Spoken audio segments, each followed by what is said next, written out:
സുവിശേഷത്തിൻ തെളിച്ചം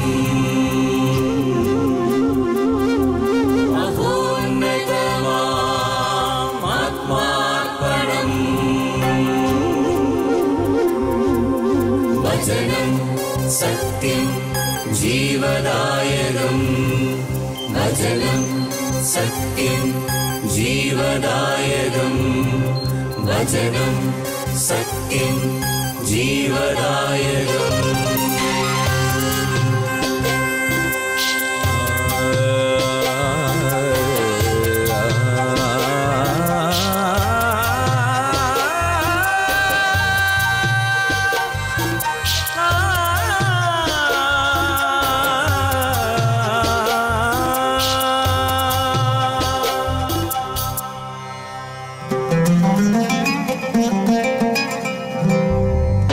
അധ്വാനിപ്പവർ തൻ സിരകളിലൊഴുകും ജീവൻ പകരും ദിവ്യഭോജനം.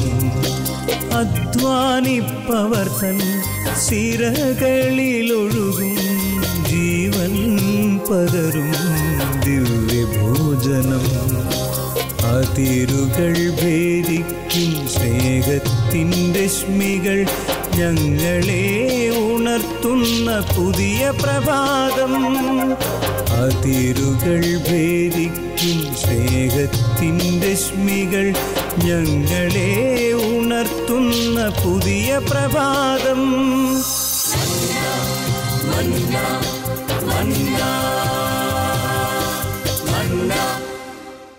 Praise the Lord. എല്ലാ ശാലോം പ്രേക്ഷകർക്കും മന്നയുടെ ഈ എപ്പിസോഡിലേക്ക് യേശുനാമത്തിൽ സ്വാഗതം. പ്രാർത്ഥനയുടെ ശക്തിയാണ് വിശ്വാസത്തിൻ്റെ ആഴം.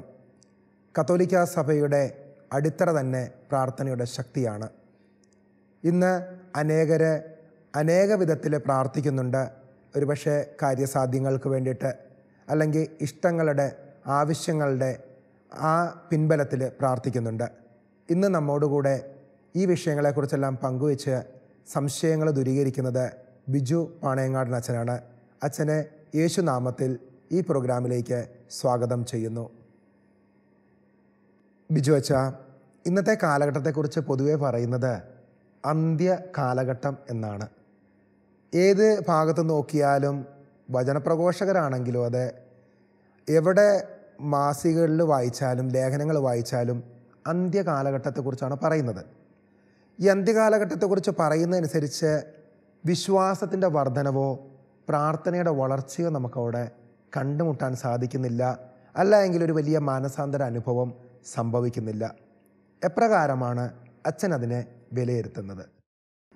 അന്ത്യകാലഘട്ടം എന്ന് വിശേഷിപ്പിക്കുന്നതിനേക്കാൾ നല്ലത് എനിക്ക് തോന്നുന്നു നമ്മുടെ ചുറ്റുപാടുമുള്ള ഓരോ കാര്യങ്ങളെയും വിലയിരുത്തുമ്പോൾ അപകടകരമായ ചില സൂചനകൾ നമ്മുടെ മുന്നിൽ നമുക്ക് നിൽപ്പുണ്ട്. ഒരു വശത്ത് തിന്മ വർദ്ധിക്കുന്നു, ഒരു വശത്ത് ടെക്നോളജി വർദ്ധിക്കുന്നു, മാധ്യമങ്ങളുടെ സ്വാധീനം ഏറെ വർദ്ധിക്കുന്നു, പാപബോധം കുറഞ്ഞുകൊണ്ടിരിക്കുന്നു. അപ്പം ഇങ്ങനെയുള്ള ഈ സൂചനകളൊക്കെ വരുമ്പോൾ ഒരു അധപതനത്തിലേക്ക് മനുഷ്യൻ വീണുപോയിക്കൊണ്ടിരിക്കുകയാണ്. അതുകൊണ്ട് ഉൽപ്പത്തിയുടെ പുസ്തകത്തിലൊരു വചനമുണ്ട്, നല്ലത് ചെയ്യുന്നില്ലെങ്കിൽ പാപം വാതിക്കൽ പതിയിരിപ്പുണ്ടെന്ന് നീ ഓർക്കണം. അത് നിന്നിൽ താല്പര്യം വെച്ചിരിക്കുന്നു, നീ അതിനെ കീഴടക്കണം.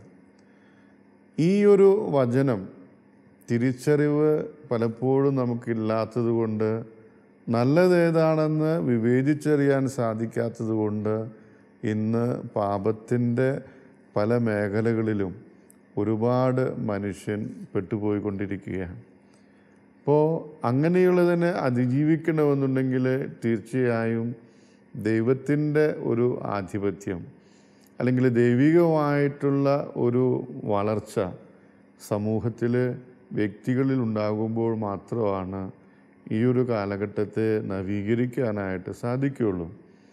സഭയുടെ പ്രവർത്തനങ്ങൾ, പ്രത്യേകിച്ച് ന്യൂ ഇവാഞ്ചലൈസേഷൻ എന്നൊക്കെ പറയുന്ന ആ ഒരു കാഴ്ചപ്പാട് ഈ ഒരു ലക്ഷ്യത്തോടു കൂടിയാണ് സഭ നടത്തുന്നതെന്നാണ് ഞാൻ വിചാരിക്കുന്നത്. ഇന്ന് ഒരുപാട് മക്കളിലേക്ക് ഈശോയെക്കുറിച്ച് പറയാൻ, ഈശോ നൽകുന്ന രക്ഷയുടെ സന്ദേശം എത്തിക്കാൻ സഭ പല രീതിയിൽ പരിശ്രമിക്കുന്നുണ്ട്. അനേകം മക്കളെ ഈ ഒരു അനുഭവത്തിലേക്ക് കൊണ്ടുവരാൻ സഭയ്ക്ക് അതിലൂടെ സാധിക്കുന്നുമുണ്ട്. അപ്പോൾ ദൈവത്തെക്കുറിച്ച് അറിയുമ്പോൾ ഈ പറഞ്ഞതുപോലെ ഇതുവരെ ചെയ്തിരുന്നത് മുഴുവൻ തെറ്റായി പോയി എന്ന് മനസ്സിലാക്കി ഒരു പുതിയ ദൈവാനുഭവത്തിലേക്ക് വരുന്ന ഒരു കാഴ്ചപ്പാട് ഇന്ന് അനേകം വ്യക്തികളിൽ സംജാതമാകുന്നു. ചരിത്രങ്ങളിലൂടെ കടന്നു പോകുമ്പോൾ നമുക്കൊരു സത്യം മനസ്സിലാകുന്നുണ്ട്. വലിയ വലിയ രാജ്യങ്ങളും വലിയ വലിയ കുടുംബങ്ങളും വലിയ വലിയ ശക്തന്മാരെല്ലാം തകർന്ന് തരിപ്പണമായ ചരിത്രം നമ്മൾ വായിക്കുന്നുണ്ട്. ആ ചരിത്രങ്ങളിലൂടെ കടന്നു പോകുമ്പോൾ ഇപ്രകാരം എനിക്ക് തോന്നുന്നു, വചനത്തിൽ ഇപ്രകാരം പറയുന്നു, നിൻ്റെ കണ്ണുനീർ കുപ്പിയിൽ ശേഖരിക്കുന്ന ഒരു ദൈവമുണ്ട്. പ്രാർത്ഥിക്കുന്ന എല്ലാവരും അപ്രകാരം പറയുന്നുവെങ്കിലും അവരുടെ പ്രവർത്തികൾ പലപ്പോഴും എതിർസാക്ഷ്യമാണ്. അവരിലൂടെ വേദനിക്കപ്പെടുന്ന അനേകരുണ്ട്. അതിലൂടെ വരുന്ന ശാപങ്ങളുണ്ട്. പക്ഷെ ശാപം എന്നെല്ലാം പറയുമ്പം ഇന്ന് ആരും അത്രമാത്രം വലിയ വാക്കായിട്ടോ വലിയൊരു ശക്തിയായിട്ടോ അതിനെ കാണുന്നില്ല. അച്ഛൻ്റെ ഇത്രയും നാളത്തെ വചന പ്രഘോഷണ അനുഭവത്തിൽ നിന്ന് തകർച്ചകളുടെ കാരണത്തിലേക്ക് കടന്നു പോകുമ്പോൾ ഈ ശാപങ്ങളൊക്കെ ബാധിക്കാറുണ്ടോ? അത് എപ്രകാരമാണ് ബാധിക്കുന്നത്?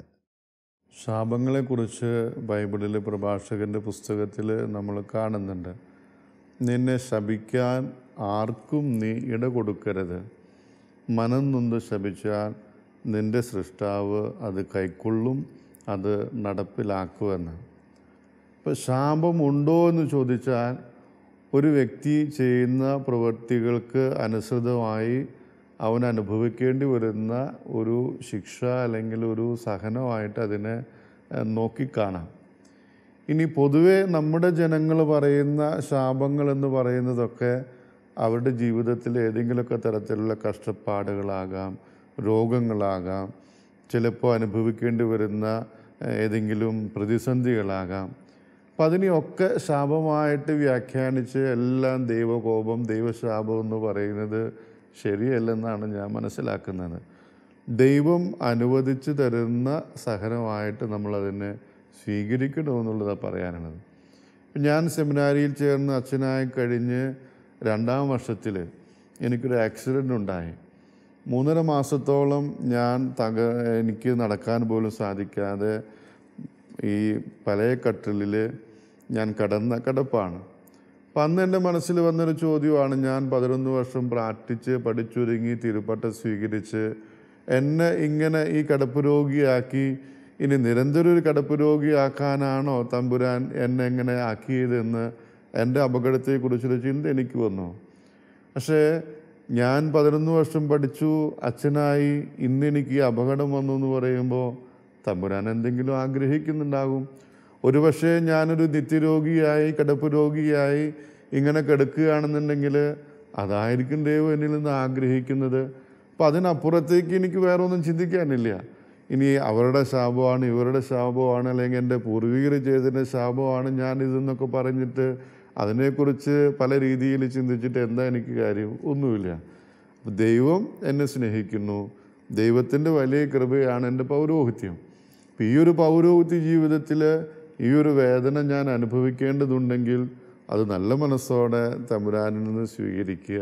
വിശുദ്ധരുടെയൊക്കെ ജീവിതത്തിൽ അതല്ല കാണുന്ന അൽഫോൻസാമ, കൊച്ചുരേസ്യ, അങ്ങനെയുള്ളവരൊക്കെ ജീവിതത്തിൽ ഈ സഹനങ്ങളെ സന്തോഷത്തോടെ സ്വീകരിക്കുന്ന ജീവിതമാണ് അവരുടേതൊക്കെ. അതുകൊണ്ട് തന്നെ നമ്മൾ അവരെയൊക്കെ ഇന്ന് വിശുദ്ധിയുടെ പാരമ്യത്തിലെത്തി വണങ്ങുകയാണ്.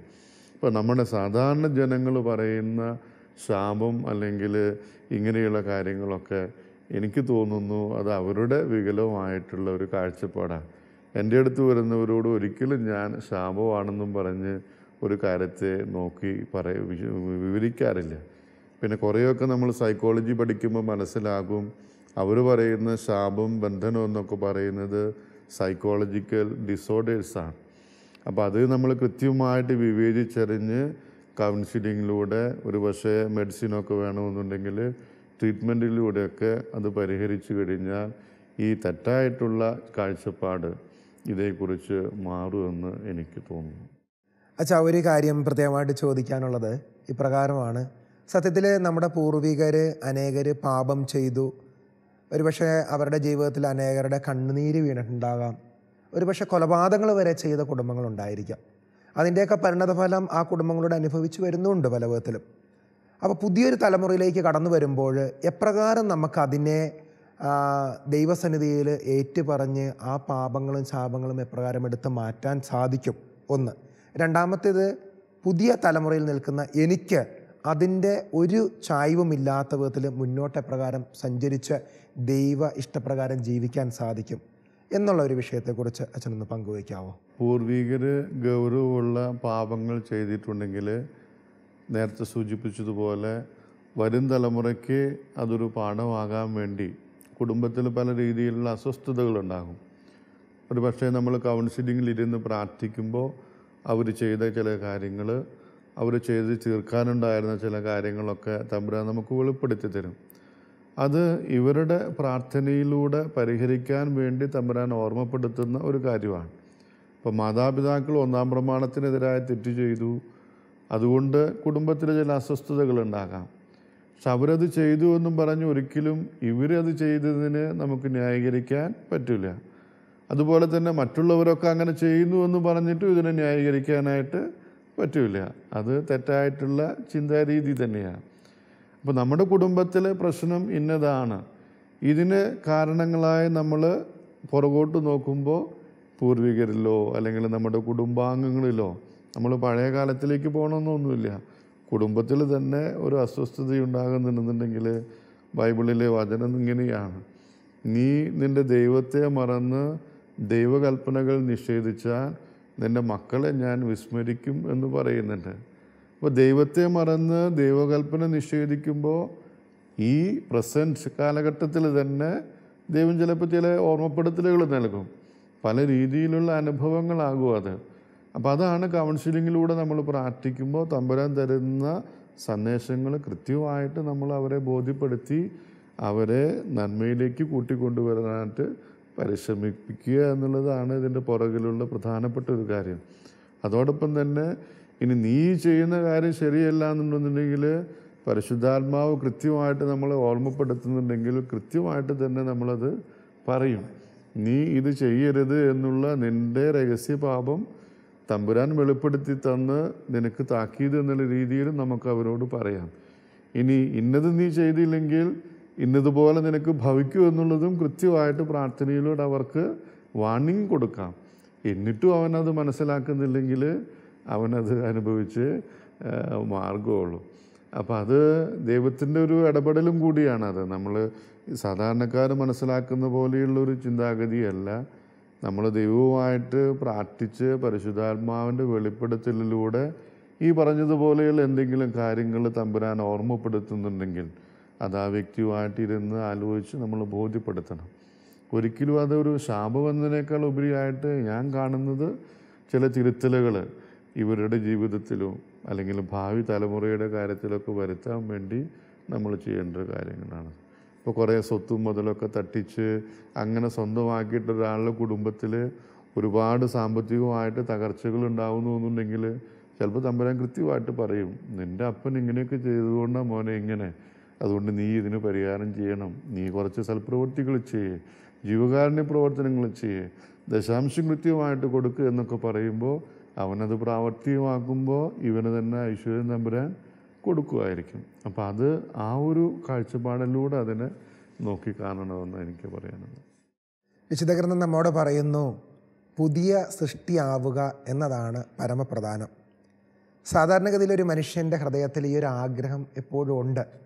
നമുക്കറിയാം, പലരും മദ്യപാനത്തിനും മറ്റുള്ള പാപജീവിതത്തിലേക്കൊക്കെ കടന്നു പോകുമ്പോഴും അവരുടെ ഹൃദയത്തിൻ്റെ ഉള്ളിലൊരു ആഗ്രഹമുണ്ട്, എനിക്കിതിന്ന് ഒരു പുതിയ മനുഷ്യനായി മാറണം, എൻ്റെ ഈ സ്വഭാവത്തെ എനിക്കൊന്ന് ഉപേക്ഷിക്കണം, അഭിഷേകത്തിൽ എനിക്ക് നിലനിന്ന് പോകണം.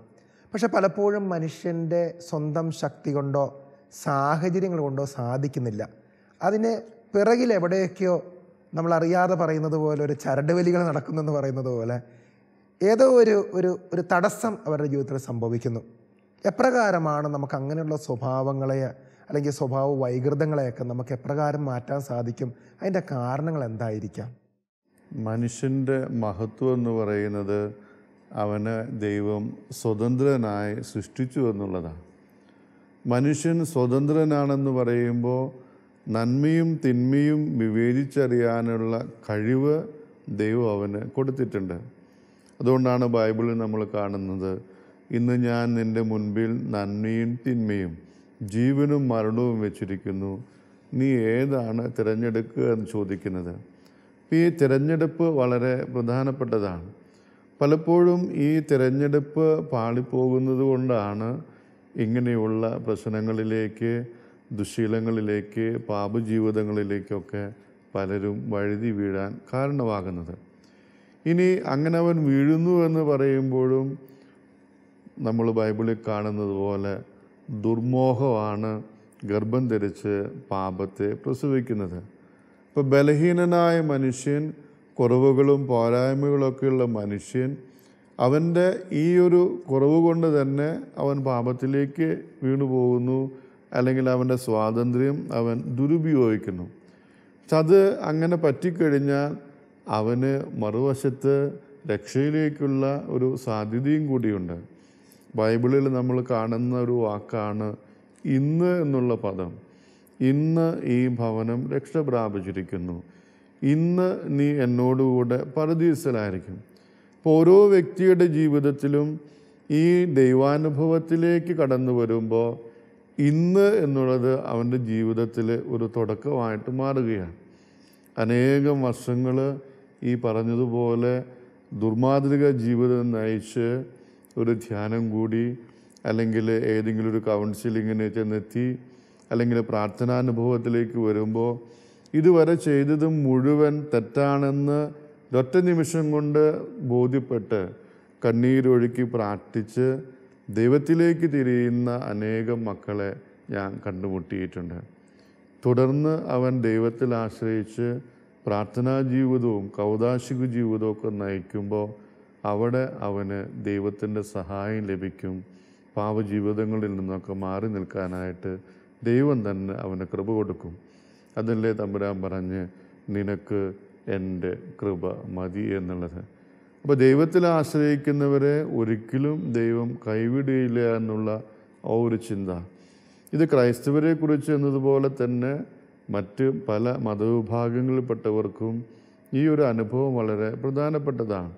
അവൻ വിശ്വസിക്കുന്ന ദൈവത്തെ പ്രീതിപ്പെടുത്താൻ അവൻ ആഗ്രഹിക്കുമ്പോൾ അവൻ്റെ കൂടെ ദൈവം അവന് സഹായമായിട്ട് എല്ലായ്പ്പോഴും ഉണ്ടായിരിക്കും.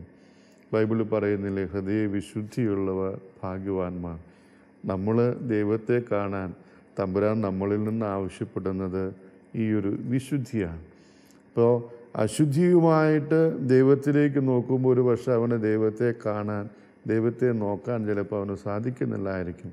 പക്ഷേ ഒരു തിരിച്ചറിവ് വന്ന് വിശുദ്ധിയോടെ ജീവിക്കാൻ തുടങ്ങുമ്പോൾ അവൻ ദൈവാനുഭവത്തിലേക്ക് മുന്നോട്ട് പോകും. അപ്പോൾ അവിടെ അവനെ ദൈവം പരിപാലിക്കുന്ന ഒരുപാട് അനുഭവങ്ങൾ ഉണ്ടാകും. നമ്മൾ ഇന്നത്തെ കാലഘട്ടങ്ങളിൽ പാപം എന്ന് പറയുമ്പോൾ കഠിനമായ പാപങ്ങൾ, മദ്യപാനം, ദുർമാതൃക, വ്യഭിചാരം, അങ്ങനെയുള്ളൊരു പ്രത്യേക ഒരു കാറ്റഗറി കുറിച്ച് പറയാറുണ്ട്. പക്ഷെ കത്തോലിക്കാ സഭ നമ്മെ പഠിപ്പിക്കുന്നു മൂലപാപങ്ങളെക്കുറിച്ച് പറയുന്നുണ്ട്. സ്വഭാവങ്ങളിലുണ്ടാകുന്ന പ്രത്യേക സവിശേഷതകൾ, കോപം, നിഗളം, അഹങ്കാരം എന്നുള്ള അനേകം കാര്യങ്ങളെക്കുറിച്ച് നമ്മൾ വായിച്ചിട്ടുണ്ട്. ഈ മൂലപാപങ്ങളുടെ ആരംഭം കുടുംബത്തിൽ നിന്നും മാതാപിതാക്കന്മാരിൽ നിന്നൊക്കെയാണെന്നാണ് പൊതുവെ ഉള്ളൊരു അറിവ്. അങ്ങനെയുള്ള മൂലപാപങ്ങളെ എപ്രകാരം നമുക്ക് മോചിപ്പിച്ച് ഒരു പുതിയ സൃഷ്ടിയാക്കി ആ മകനെ മാറ്റാൻ സാധിക്കും? മൂലപാപങ്ങളും അതുപോലെ തന്നെയുള്ള ഗൗരവമുള്ള പാപങ്ങളാണെങ്കിലും നിരന്തരമായ പരിശ്രമത്തിലൂടെയാണ് നമുക്കതിനെ അതിജീവിക്കാനായിട്ട് സാധിക്കുകയുള്ളൂ. ഇപ്പോൾ ഒരു കായികാഭ്യാസിയെക്കുറിച്ച് പറയുമ്പോഴും നിരന്തരമായിട്ടുള്ള അവൻ്റെ പരിശ്രമം, അതിനുവേണ്ടി അവൻ ചെയ്യുന്ന ത്യാഗം, അതിനുവേണ്ടി അവൻ കാഴ്ചവെക്കുന്ന അവൻ്റെ സമർപ്പണം, ഇത് വളരെ പ്രധാനപ്പെട്ടതാണ്. അപ്പം അതുകൊണ്ട് ഏത് തരത്തിലുള്ള സ്വഭാവങ്ങളിൽ നിന്നും അല്ലെങ്കിൽ തഴക്കദോഷങ്ങളിൽ നിന്നും മോചനം ലഭിക്കണമെന്നുണ്ടെങ്കിൽ അടിസ്ഥാനപരമായിട്ടുള്ളൊരു ആഗ്രഹം ഉണ്ടാകണം. ഈ ആഗ്രഹത്തോടുകൂടെ അവൻ്റെ പരിശ്രമം ചേർത്ത് വയ്ക്കണം. ഈ പരിശ്രമത്തോടുകൂടെ അവൻ അതിനുവേണ്ടി തന്നെ സമർപ്പിക്കണം. അങ്ങനെയുള്ള ഒരു ശൈലി ജീവിതത്തിൽ സ്വന്തമാക്കുമ്പോൾ ഈ വക കാര്യങ്ങളിൽ നിന്ന് അവന് മോചനം പ്രാപിക്കാനായിട്ട് സാധിക്കും. ഇപ്പം നിരന്തരമായിട്ട് കോപിക്കുന്ന സ്വഭാവമുള്ള വ്യക്തിയാണെങ്കിൽ പല കാരണങ്ങൾ കൊണ്ടാകാം അവൻ കോപിക്കുന്നത്. ഒരു പക്ഷേ അവന് കുറേ അസംതൃപ്തി ഉള്ളിലുണ്ടാകും. ചിലപ്പോൾ കുറേ മുറിപ്പെടുത്തുന്ന അനുഭവങ്ങളുണ്ടാകും. ചിലപ്പോൾ പ്രഷറുള്ളവരും ഭയങ്കരമായിട്ട് കോപിക്കുന്നവരുണ്ട്. അപ്പോൾ നിരന്തരമായിട്ട് കോപിക്കുന്നൊരു സ്വഭാവം ഉണ്ടെന്ന് പറയുമ്പോൾ അതിൻ്റെ കാരണം മനസ്സിലാക്കണം. എനിക്കുണ്ടായിട്ടുള്ള മുറിവുകളാണോ എന്നെ ഇന്ന് അസ്വസ്ഥപ്പെടുത്തുന്നത്? അല്ലെങ്കിൽ എൻ്റെ മനസ്സിൽ ഒരുപാട് വ്യക്തികളോടുള്ള അതൃപ്തിയാണോ എന്നെ ഈ ഒരു സാഹചര്യത്തിലേക്ക് എത്തിക്കുന്നത്? അതോ എൻ്റെ ശാരീരികമായിട്ടുള്ള ഏതെങ്കിലും ന്യൂനതകളാണോ? അപ്പോൾ അത് കണ്ടുപിടിച്ച് അതിനെ നമ്മൾ പരിഹരിക്കാൻ ശ്രമിക്കുമ്പോൾ ഇങ്ങനെയുള്ള കാര്യങ്ങളിൽ നിന്ന് മോചനം കിട്ടാനായിട്ട് നമുക്ക് സാധിക്കും. നമുക്കുള്ള നല്ലൊരു വികാരമാണ് കോപിക്കുക എന്നുള്ളത്, അല്ലെങ്കിൽ ദേഷ്യപ്പെടുക എന്നുള്ളത്. ദേഷ്യപ്പെട്ട് പറയേണ്ടിടത്ത് നമ്മൾ പറയണം, പെരുമാറേണ്ടിടത്ത് നമ്മൾ പെരുമാറണം. അത് വളരെ നല്ലൊരു കാര്യമാണ്. ഇപ്പം അധ്യാപകൻ കുട്ടിയുടെ അടുത്ത് ദേഷ്യപ്പെടുന്നത്, അപ്പനും അമ്മയും മക്കളുടെ അടുത്ത് ദേഷ്യപ്പെടുന്നത് ഒന്നും പാപമൊന്നുമല്ലല്ലോ. അതവരുടെ നന്മയ്ക്ക് വേണ്ടി ഉചിതമായ രീതിയിൽ അവർ പ്രകടമാക്കുന്ന ഒരു വികാരമാണ്. അപ്പോൾ ആ ഒരു രീതിയിൽ പക്വതയോടുകൂടെ ജീവിക്കാൻ പരിശ്രമിക്കുമ്പോൾ ഈ മൂലപാപങ്ങൾ അങ്ങനെയുള്ള കാര്യങ്ങളെയൊക്കെ അതിജീവിക്കാൻ സാധിക്കുമെന്ന് എനിക്ക് തോന്നുന്നു. പലപ്പോഴും നമ്മുടെ പ്രാർത്ഥനകളെക്കുറിച്ച് പറയുമ്പോൾ സ്വാർത്ഥപരമായി പോകാറുണ്ട്. കാരണം മനുഷ്യൻ്റെ ഏറ്റവും വലിയ ആഗ്രഹം ഭൗതിക നന്മകളാണ്. സമ്പത്ത്, ഭവനം, മറ്റുള്ള വാഹനങ്ങൾ, അങ്ങനെ അനേകം ആവശ്യങ്ങളിലൂടെയാണ് അവൻ കടന്നു പോകുന്നത്.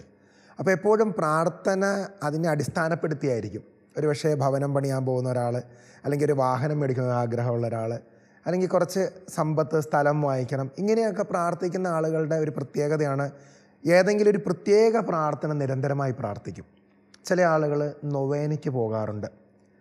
നൊവേനയ്ക്ക് പോകുന്നത് തെറ്റല്ല, പക്ഷേ എപ്പോഴും നമ്മുടെ ആഗ്രഹങ്ങളും ആവശ്യങ്ങളും കണ്ടുകൊണ്ട് മാത്രം പ്രാർത്ഥിക്കുന്ന പ്രാർത്ഥനയെ ഒരു പക്ഷേ സ്വാർത്ഥ പ്രാർത്ഥനയെ നമുക്ക് വിശേഷിപ്പിക്കാം. അച്ഛൻ്റെ കാഴ്ചപ്പാടിൽ എപ്രകാരമാണ് ആ ഒരു പ്രാർത്ഥനയെ നമുക്കൊന്ന് വിശദമാക്കി തരാമോ? ബ്രദർ പറഞ്ഞതുപോലെ തന്നെ ഇന്നൊരുപാട് പേര് ഈ സ്വാർത്ഥ കാര്യങ്ങൾ, ഭൗതിക കാര്യങ്ങൾ മനസ്സിൽ കണ്ട് പ്രാർത്ഥിക്കുന്നവരാണ്. പക്ഷെ ഞാനെപ്പോഴും അതിനെ നോക്കിക്കാണുന്നത് അങ്ങനെയല്ല നമ്മൾ പ്രാർത്ഥിക്കേണ്ടത്. ഈശോയുടെ പ്രാർത്ഥനയാണ് എല്ലാ പ്രാർത്ഥനകൾക്കും മാതൃക. എൻ്റെ ഇഷ്ടമല്ല നിൻ്റെ ഇഷ്ടം നിറവേറട്ടെ. അപ്പം നീ അത് ആഗ്രഹിക്കുന്നുവെങ്കിൽ, നീ അത് അനുവദിക്കുന്നുവെങ്കിൽ എൻ്റെ ഈ കാര്യത്തിൽ നീ കരുണ കാണിക്കണം, എൻ്റെ ഈ കാര്യത്തിൽ നീ ഇടപെടണം, എൻ്റെ ഈ കാര്യത്തിൽ നീ അത്ഭുതം പ്രവർത്തിക്കണം. അപ്പം ഞാൻ എപ്പോഴും ചെയ്യുന്നത്, ഇപ്പോൾ 9 ദിവസം നൊവേനയ്ക്ക് പോകാൻ പറയുന്നു, അല്ലെങ്കിൽ എല്ലാ ദിവസവും ഇത്ര ജപമാല ചൊല്ലി പ്രാർത്ഥിക്കാൻ പറയുന്നു, എല്ലാ ദിവസവും നീ വിശുദ്ധ കുർബാനയിൽ സംബന്ധിക്കാൻ പറഞ്ഞ് നമ്മൾ ആവശ്യപ്പെടുന്നു. അതൊരിക്കലും 9 നൊവേന കൂടിയത് കൊണ്ടോ, 1 മാസം കുർബാന കൂടിയത് കൊണ്ടോ, 50 ജപമാല കൊള്ളിയത് കൊണ്ടോ ഈ കാര്യം നടക്കുമെന്നുള്ള അർത്ഥത്തിലല്ല. നിനക്ക് ദൈവമാണ് ആശ്രയം. ബൈബിളിൽ വചനമില്ലേ, ദൈവമേ മാതാവിൻ്റെ ഉദരം മുതൽ നീയാണ് എൻ്റെ ആശ്രയം. ഇപ്പം നിൻ്റെ മുന്നിൽ ആശ്രയമായിട്ടുള്ളത്, സങ്കേതമായിട്ടുള്ളത് ദൈവമാണ്. നിനക്ക് ഈ കാര്യത്തിൽ ചെയ്യാനുള്ളത് ദൈവത്തിൽ ആശ്രയിക്കുക, ദൈവസഹായം അപേക്ഷിക്കുക എന്നുള്ളതാണ്. അതിൻ്റെ ഭാഗമായിട്ട് നീ ചെയ്യേണ്ട കാര്യമാണ് നിൻ്റെ വിശുദ്ധ കുർബാന അർപ്പണം, നിൻ്റെ കൗദാശിക ജീവിതം, നിൻ്റെ വ്യക്തിപരമായിട്ടുള്ള കാര്യം.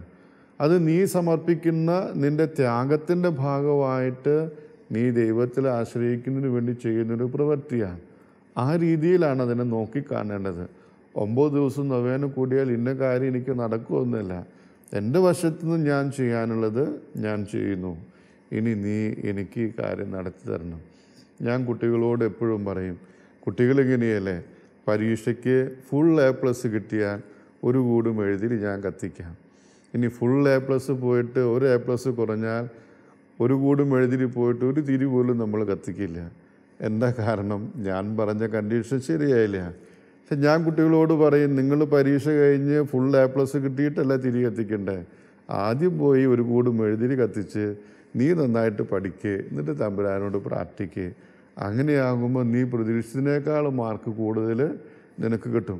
അപ്പം നീ ചെയ്യാനുള്ളത് നിൻ്റെ വശത്തുനിന്ന് നീ ചെയ്യുക, എന്നിട്ട് നീ ദൈവസഹായത്തിന് വേണ്ടി അപേക്ഷിക്കുക. അപ്പോൾ ദൈവം നിനക്ക് കൃപ തരും. ഇതല്ലാതെ ഇതിനു വേണ്ടി ഞാൻ എങ്ങനെ ചെയ്യാമെന്ന് പറഞ്ഞ് തമ്പുരാൻ്റെ മുന്നിൽ കണ്ടീഷൻ വെച്ചിട്ട് കാര്യങ്ങൾ ചെയ്ത് പ്രാർത്ഥിക്കുന്നൊരു ശൈലി ശരിയല്ല. ഞാനതൊരിക്കലും പ്രോത്സാഹിപ്പിക്കാറുമില്ല. പ്രിയപ്പെട്ടവരെ, ഇത്രയും നേരം വളരെ വലിയ ശക്തമായ ബോധ്യങ്ങളും ജീവിത നിയമങ്ങളെക്കുറിച്ചൊക്കെ ലളിതമായ രീതിയിൽ നമുക്ക് പങ്കുവച്ചു തരികയായിരുന്നു. നമ്മുടെ ജീവിതത്തെ വചനമനുസരിച്ചും വിശ്വാസമനുസരിച്ചും എപ്രകാരം മാറ്റി പുതിയ സൃഷ്ടിയാകാൻ സാധിക്കും. ഇത്രയും നേരം നമ്മോടുകൂടി ആയിരിക്കുകയും ഈ സന്ദേശങ്ങൾ പങ്കുവയ്ക്കുകയും ചെയ്ത ബിജു പാണയങ്കണ്ണച്ചന് ദൈവ തൃക്കരങ്ങൾ നമുക്ക് സമർപ്പിക്കാം. അച്ഛൻ്റെ എല്ലാ ശുശ്രൂഷകളിലും പരിശുദ്ധാത്മാവ് അച്ഛനെ നയിക്കട്ടെ. അച്ഛൻ്റെ എല്ലാ ശുശ്രൂഷകളിലും പരിശുദ്ധ അമ്മയുടെ വലിയ സാന്നിധ്യം ഉണ്ടാകട്ടെ എന്ന് പ്രാർത്ഥിച്ചുകൊണ്ട് എല്ലാ ശാലോം TV പ്രേക്ഷകരോട് ചേർന്ന് അച്ഛന് നന്ദി അർപ്പിക്കുന്നു. കുരിശ് രക്ഷയുടെ അടയാളമാണ്. സ്നേഹത്തിൻ്റെയും പങ്കുവെക്കലിൻ്റെയും മഹത്തായ അനുഭവം. ആ വലിയ രക്ഷയുടെ സാന്നിധ്യം നമ്മുടെ ജീവിതത്തെ സമ്പൂർണ്ണമാക്കട്ടെ. ഏവർക്കും ക്രിസ്തു സ്നേഹവും സമാധാനവും നേരുന്നു. പ്രാർത്ഥനയിൽ നമുക്ക് പരസ്പരം ഓർമ്മിക്കാം. നിങ്ങളുടെ അഭിപ്രായങ്ങളും നിർദ്ദേശങ്ങളും ഞങ്ങളെ അറിയിക്കാൻ മറക്കരുത്. eldroyvision.uae@gmail.com. ഞങ്ങളെ ഉണർത്തുന്ന പുതിയ പ്രഭാതം, അതിരുകൾ ഭേദിക്കും സ്നേഹത്തിൻ രശ്മികൾ. ഞങ്ങളെ ഉണർത്തുന്ന പുതിയ പ്രഭാതം. മന്ന മന്ന മന്ന